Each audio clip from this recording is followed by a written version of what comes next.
the McAlvany Weekly Commentary, covering monetary, economic, and geopolitical news events. I think there are four flashpoints of global geopolitical situations, and out of the four, I identified three as already been ignited, namely the Ukraine-Russian war, the Middle East war situation, also southern China between Pakistan and India.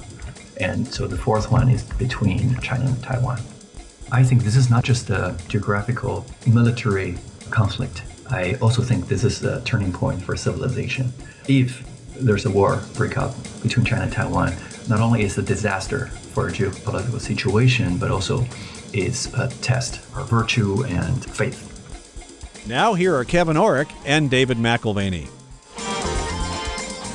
Welcome to the McAlvany Weekly Commentary. I'm Kevin Orrick along with David McAlvany. We have a guest today, Dave, that is a well-known economist, but also sees economics the way I think you do, where, I heard at one time from a friend of mine, economics is politics applied to spiritual faith, and you really can't separate the three, economics, politics, and values. And so we have Peter Zhao with you right now in Amsterdam. Peter Zhao is an economist who spent time working for the Communist Party's Central Committee and has done extensive research, is very well published, 200 plus articles, and respected in the field.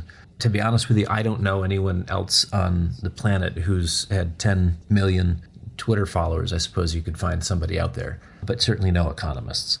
And as some of his ideas have challenged the status quo in China, there is a certain cancel culture there as well, a certain limitation of views beyond a certain threshold.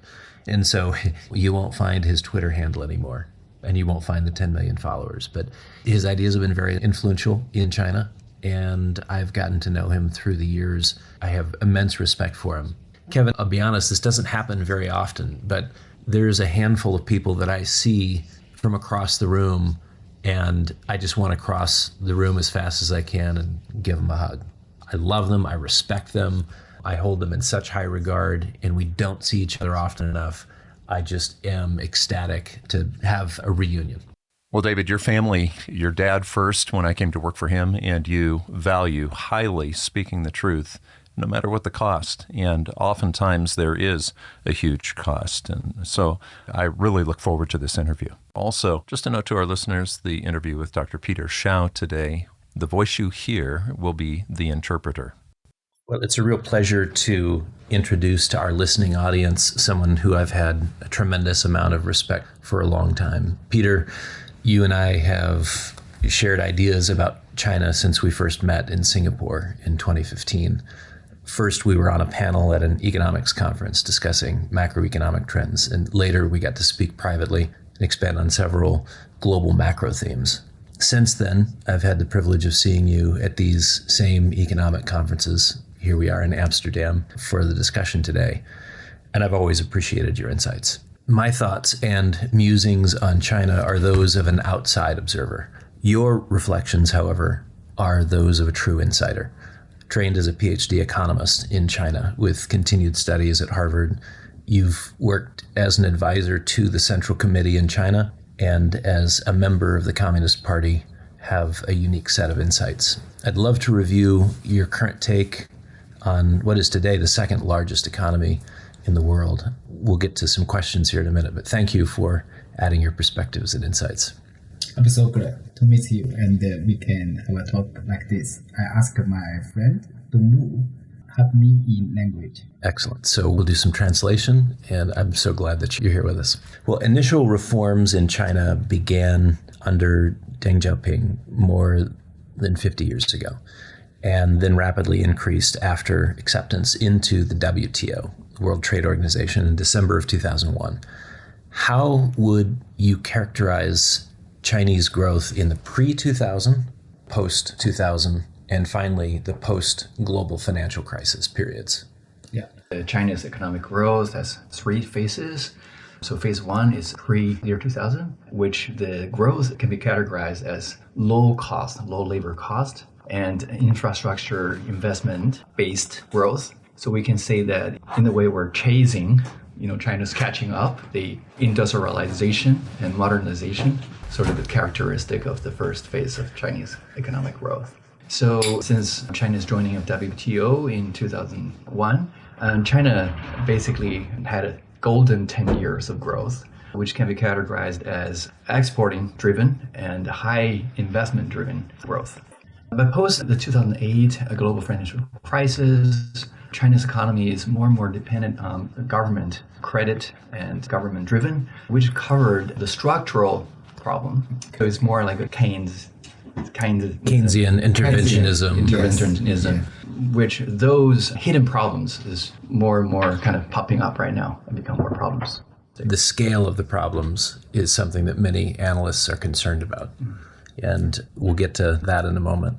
So export-led growth has been the model used in China, favoring tradable goods over domestic consumption.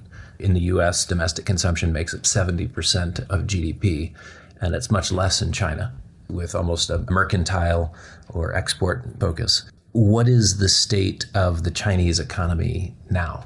So the current state of China's economy, I would categorize as very, very severe, almost close to U.S. Great Depression level.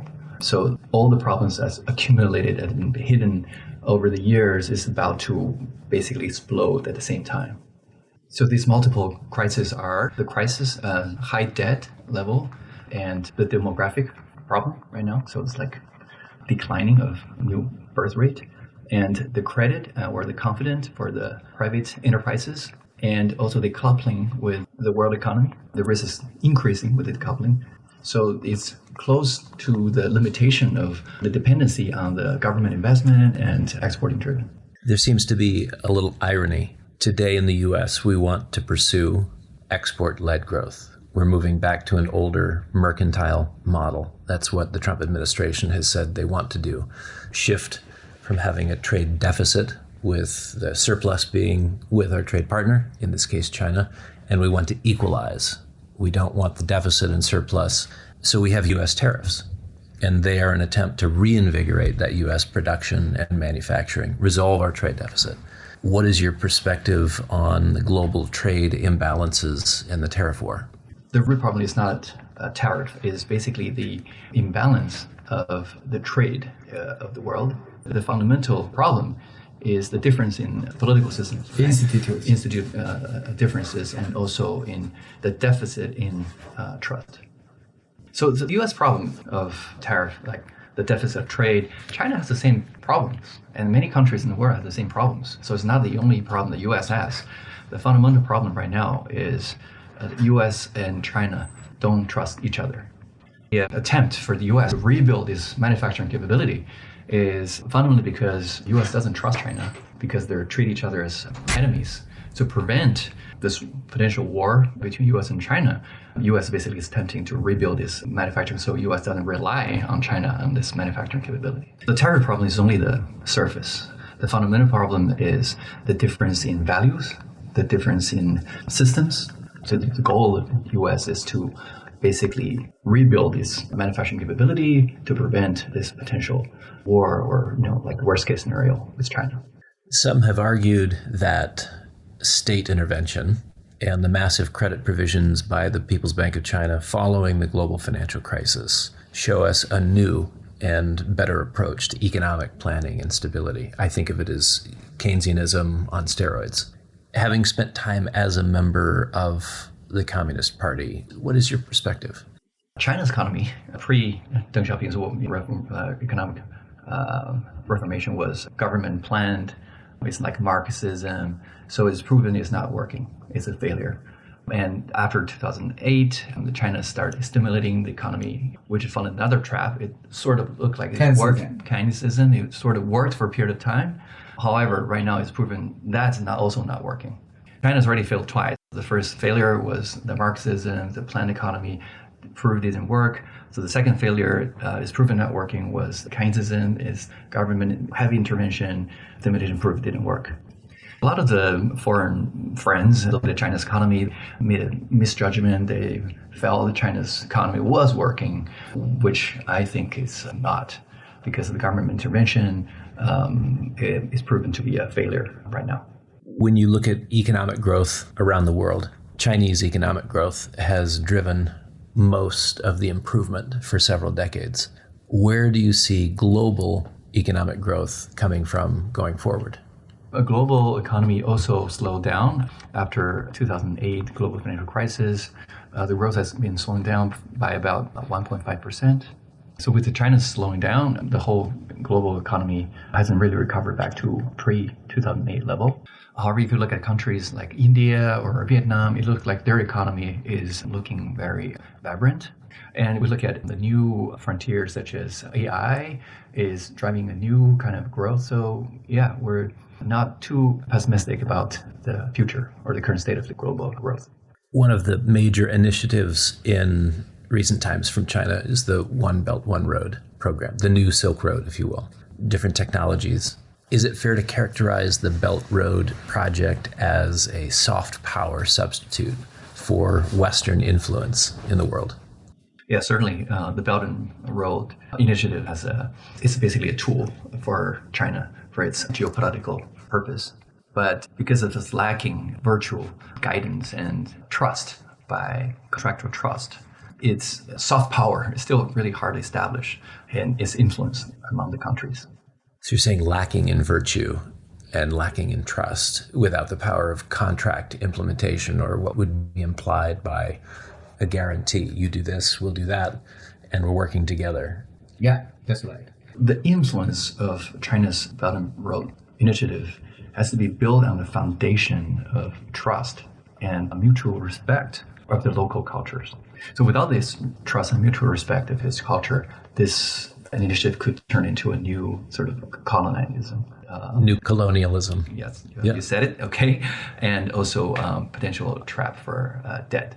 So the gifts come with strings attached.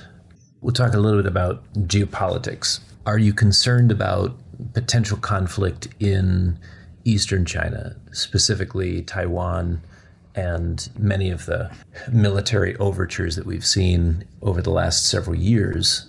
What are your thoughts? What do you reflect on there? Yeah. So I do worry about it. I think there are 4 flashpoints of global geopolitical situations, and out of the 4, I identified 3 as already been ignited, namely the Ukraine-Russian war, the Middle East war situation, also southern China between Pakistan and India. And so the 4th one is between China and Taiwan. I think this is not just a geographical military conflict. I also think this is the turning point for civilization. If there's a war break out between China and Taiwan, not only is it a disaster for a geopolitical situation, but also it's a test of virtue and faith. So the real question to ask China is how China is going to face the future. Unity by force, or it's how does China win people's heart? Thinking back to when you advised the Central Committee, understanding how they process decision making, if the economy in China continues to deteriorate, does that encourage them to spend more to direct economic growth, perhaps through fiscal stimulus and consumption-oriented initiatives, like we did in the United States, just sending government checks for people to spend? Or does it instead potentially increase the risk of a decision to create a diversion, a distraction, where Taiwan could be a reason for national rallying and unity in a time of economic hardship? My opinion is with the deterioration of China's economy, the probability for China to start a war against Taiwan is decreasing. The reason is because the fundamental confidence of Chinese people is based on China is growing more and more powerful and catching up or even passing U.S. as a big power of the global economy. But the practical reality is, as the China's economy is slowing down, the confidence of people is decreasing. Therefore, there's less confidence for China to beat U.S. economy and to be strong and therefore take over Taiwan. The other path you mentioned, can China stimulate the domestic consumption by Fiscal stimulus. Yeah, fiscal stimulus, printing cash and giving to people. I also think that's less likely because this will require a fundamental political reform, which will basically determine how this wealth is going to be distributed among people. If you look at Chinese history for the past thousands of years, China has never been a consumption-driven economy. A consumption-driven society or economy has to be depend on inclusion. Basically, if you look at Chinese history, it's always one small group of people deprive or exploit a large group of people. It's never been inclusive, equally distributed, so that the mass majority of society can be wealth enough to create a consumption-driven economy. Yeah, so I don't think there's a path for consumption-driven economy to be created by fiscal stimulation. So we talked about there being an increase in credit expansion after global financial crisis on a scale I think has never been seen in the world to resolve the slowing economy and to keep the economy in China healthy. There's so much debt in the system now. If you can't continue to stimulate growth that way and you are dealing with a massive credit overhang, what keeps the PBOC from running the printing presses, from inflating and attacking the debt through inflation? I think there's only one power, which is the market itself. When the PBOC keep printing more cash and pumping the economy, when there's less and less of that effect, or there's zero effect, or there's a negative effect, it has to stop. So back to the map and in relationships between countries. The Chinese map that Xi Jinping prefers shows the 9-dash line and assumes an extensive territorial claim. Would you rate the probability of conflict as low, medium, or high in relation to the 9-dash line? I think the 9-dash line and the southern China Sea conflicts, the probability for that happen is mid to high. The reason is of nationalism. If you look at across history, across countries, when nationalism keeps increasing and there's no limit to it, it's very easy to become a crisis. So I think the 9-dash line is not only a geopolitical problem, but also it's a spiritual problem. It's a war, it's a battle between power and stewardship. Another way to explain this, when a people of a country, they don't have true faith, then basically they believe in their own country, their nation. So they're worshiping their country, the power of their country. They're just idol worshiping. And that will basically lead to extreme nationalism, which is very, very dangerous. So you bring up faith.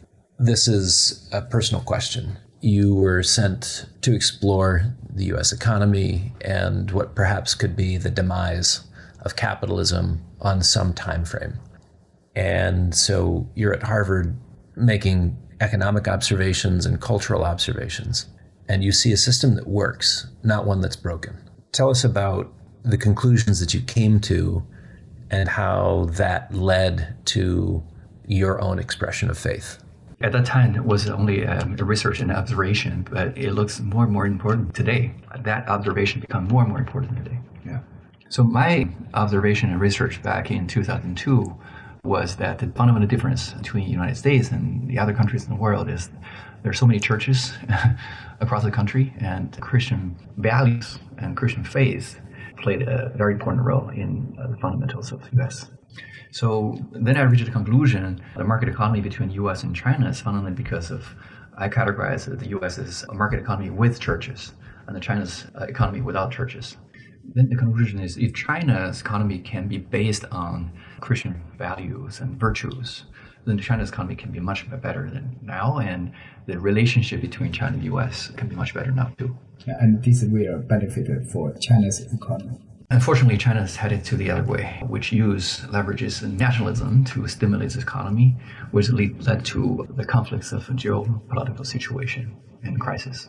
Well, U.S. is not without its own problems, and we see U.S. is becoming more like Europe, and Europe is more become like Muslim. That's our observation. However, we see U.S. still has a strong foundation of conservative Christianity, which is leading U.S. back to its path. So you really do see the fundamental differences between the largest economy in the world and the second largest economy in the world as values-based. You can't just count the numbers of widgets sold, the amount of product that moves across borders. This is a difference of worldviews based on a very different set of values. Yeah, I agree with you totally. I actually think the U.S. is a very different country. Not only U.S. is different from China, U.S. is also different from European countries. So the French economists A political scholar? Yeah, Tocqueville. De Tocqueville. Yeah. Tocqueville. Okay. I'm struggling how to translate the French name. Yeah.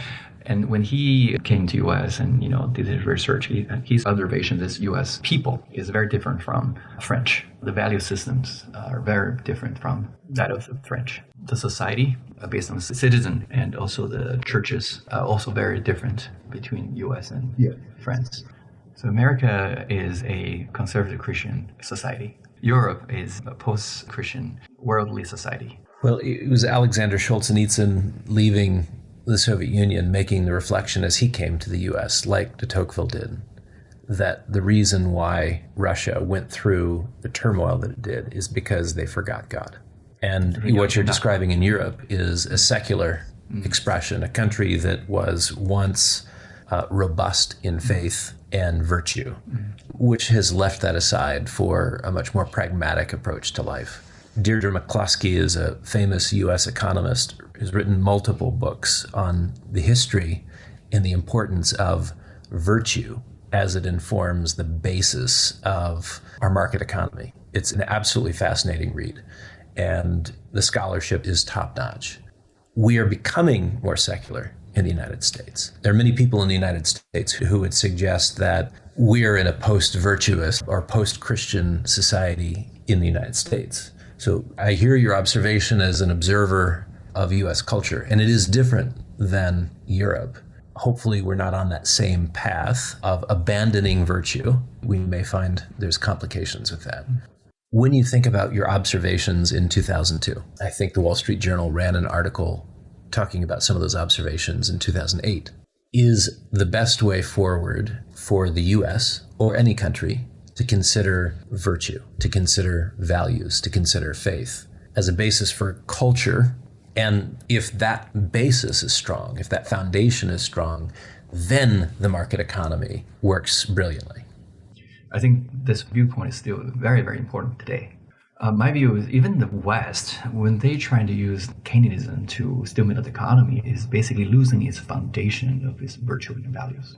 Keynesianism is used occasionally as a means to stimulate the economy. Maybe it works, but if it becomes a drug, it's hard to quit, become addictive.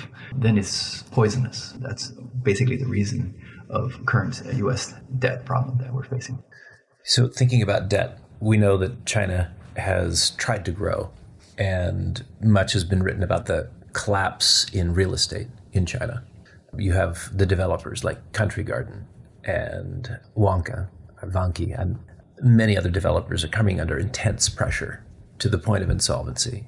I mean, this week we have the yields on Country Garden bonds at over 4,300%. They started the year at 619%, which I thought was a very high yield. Is consumption-led growth a solution or a substitute for investment directed by the state? I guess what I'm looking for is what works? What is the solution for the Chinese? They've got a mess. How do you clean this up? I don't think there's a solution for Chinese real estate problem. It's an endless dark tunnel that we won't see the end. By 2050, it's predicted that the Chinese population could go under 1 billion. By the end of the century, it's predicted Chinese population could decline to 340 million. Wow. My response is the same as yours. Wow. Yeah. In that regard, there's no fundamental for China to have a war against the U.S. A country that is declining its population, is aging, there's just no foundation for China to wage a war. Hong Kong's real estate crash, the price for real estate declined by 60%, and in the real estate bubble collapse in Japan, the price declined by 90%. So I predict if China's real estate bubble burst, it could be even worse than Hong Kong and Japan, because at the same timing, there's a decline in population. So I think there are only two ways to stabilize China's economy. Number one, China has to re-establish a relationship with the United States to solve its geopolitical problem. And the second is basically not only economic reform, but also political reform, to re-establish people's confidence and to really establish a consumption-driven economy. You're a peacemaker that can bring a message to two different audiences. One, the Central Committee. What would your message be to the Central Committee in your role as peacemaker? What would your message be to the Trump administration in your role as a peacemaker? I think with Trump's priorities, like one goal with two subpoints is one goal is to reestablish U.S. as the leadership position in the global economy. And to support that, there are two supporting points. One is physically to reestablish U.S. manufacturing base, and spiritually to return to conservative Christianity. And what would your counsel be to the Central Committee, the Chinese Central Committee? To reestablish the trust between China and the West, especially with the U.S., and to establish a political system with inclusion, reestablish confidence with the market economy and consumption. One problem, if they establish a political system with inclusion, what you described as basically all of Chinese history is going a different direction. Instead of one small group exploiting a large group, now you have something that puts everyone on an equal playing field. That's a different form of revolution. Well, China has only two ways, to live or die. In order to live, you have to change. If you don't change, you're going to die. Let's recall what Deng Xiaoping started the economic reform. He said, there are only two choices. If we reform, we live. If you don't, we die. China is, if you look at the past thousands of years, China is probably facing the most critical moment in China's history. China is facing, in the next 40 to 60 years, what the population would decline by 1 billion. This has never happened in China's history in the past thousands of years, right? And so China has to have a foundation to challenge U.S. to be the number one. Not only that, China is facing the challenge of being defeated from within, losing its power and completely collapse.